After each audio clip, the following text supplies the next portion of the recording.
प्रतिनिधियों से अनुरोध करूंगी कि वे बाबा साहब को सादर पुष्पांजलि अर्पित करें। चलो उठाए शीश यहाँ उस महापुरुष के सामने जिसने हम सबको सिखाया इंसान के प्रतिनिधियों से अनुरोध करूंगी कि वे बाबा साहब को सादर पुष्पांजलि अर्पित करें। चलो उठाए शीश यहाँ उस महापुरुष के सामने जिसने हम सबको सिखाया इंसान के प्रतिनिधियों से अनुरोध करूंगी कि वे बाबा साहब को सादर पुष्पांजलि अर्पित करें। चलो उठाए शीश यहाँ उस महापुरुष के सामने जिसने हम सबको सिखाया इंसान के प्रतिनिधियों से अनुरोध करूंगी कि वे बाबा साहब को सादर पुष्पांजलि अर्पित करें।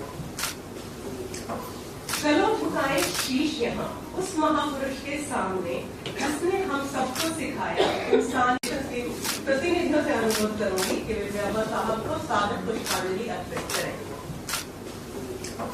चलो उठाए शीश यहाँ उस महापुरुष के सामने जिसने हम सबको सिखाया इंसान